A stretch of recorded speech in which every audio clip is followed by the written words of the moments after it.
আমরা সরকারের সাথে সরাসরি সংঘর্ষে যাচ্ছি না, আমরা আইনিভাবে মোকাবেলা করতেছি। এই কারণে যে আপনারা দেখেছেন ইতিমধ্যেই সংসদের সামনে জুলাইয়ের যারা কিছু লোক আন্দোলন করতেছিল তাদেরকে তো মারপিট করলোই এবং তাদের 900 জনের বিরুদ্ধে উল্টো মামলা দিয়ে দিছে।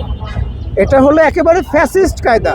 আপনারা দেখেছেন প্রথম আলো ডেইলি স্টার পুরানোর জন্য সরকার সুযোগ করে দিল, আবার সেই মামলাতে কি হলো, ওই দাড়ি টুপিদেরকে মার্ক করা হলো এবং তাদেরকে 1974 সালে ফ্যাসিস্টের আব্বা শেখ মুজিবুর রহমান যে আইন করে গেছিল সেই আইনে গ্রেপ্তার দেখানো হলো। আমরা শুধু আপনাদেরকে, দেশবাসীকে, বিপ্লবীদেরকে আশ্বস্ত করতেছি, আমরা যে কোঠা বাদ দিয়ে মেধার আন্দোলন করতেছিলাম, এবারের আন্দোলনটা মেধা, শুধু মেধা এবং মেধা। আমরা শরীরের শক্তি দিয়ে, আইনের সাথে পাঙ্গা নিয়ে কোনোভাবেই সরকারের সাথে আমরা তর্কে জড়াবো না।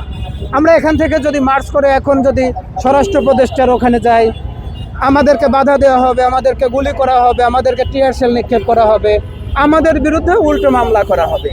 আমরা শুধু এতটুকু দেখতে চাই, সরকার আমাদের চার্জশিটের ব্যাপারটা, এই মামলার ফাউন্ডেশনটা কিভাবে করতেছে, মামলার ফাউন্ডেশন গড়ার সাথে সাথে আমরা সরকারের উপর এই প্রেশারটা ক্রিয়েট করব যেন হাদি ভাইয়ের হত্যা এবং আমাদের পূর্ববর্তী যত শহীদ আছে প্রত্যেকটা মামলার তদন্ত যেন অবশ্যই অবশ্যই অবশ্যই দ্রুত বিচার ট্রাইব্যুনালে নিয়ে একেবারে সব থেকে কম সময়ের ভিতর তাদের সর্বোচ্চ সাজা মৃত্যুদণ্ড কার্যকর করা হয়।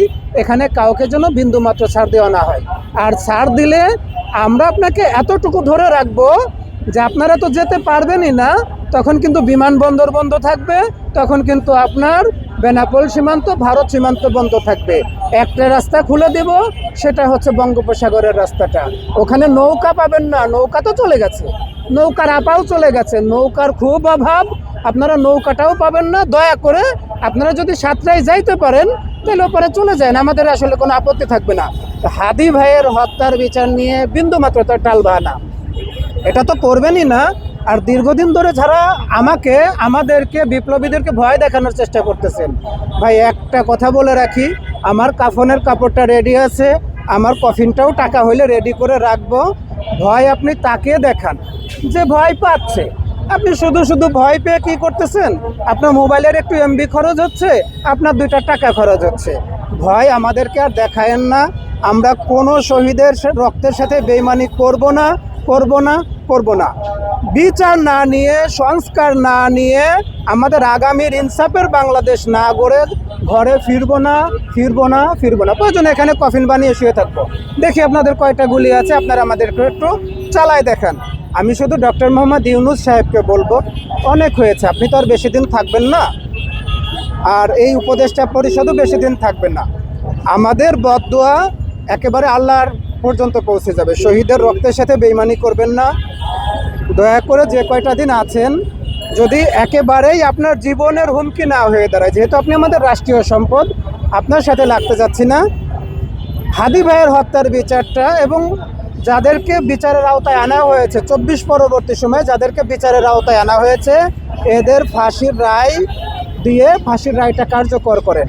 আমাদের আবরার ফাহাদ ভাইয়ের যাদের ফাঁসির রায় হয়েছে এদের রায়টা কার্যকর করেন। র্যাব কর্তৃক 7 মার্ডার মামলা আপনাদের মনে আছে, এই মামলার রায়টা কার্যকর করেন। এরা সবাই আওয়ামী লীগেরই দোষর ছিল। আমাদেরকে শুধু এতটুকু বুঝিয়ে দেন যে আমরা বিচারটা পাচ্ছি, আপনি বিচারটা শুরু করেন। শুধু হাদি ভাইয়ের না, আমাদের প্রত্যেকটা শহীদের রক্তের সমান মাপের মূল্য। আমরা কাউকে ছোট করতেছি না, আমরা কাউকে বড় করতেছি না, সবার রক্তের সমমূল্য। আপনারা এই স্বল্প সময়ের ভিতর এই বিচারগুলোর ফাউন্ডেশন তৈরি করেন, যত দ্রুত সম্ভব সর্বোচ্চ সাজা নিশ্চিত করেন। এবং আপনারা সামনে যে নির্বাচনের দিন তারিখ ঘোষণা করেছেন, দয়া করে, আবারও বলি, দয়া করে 2-3জন অপদার্থ যারা আছে, একেবারেই অকেজো আছে, এদেরকে সরাইলে যদি সরকার ভেঙে না পড়ে, প্রয়োজনে তারেক জিয়া রহমান দেশে এসেছে, তার সাথে আলোচনা করেন।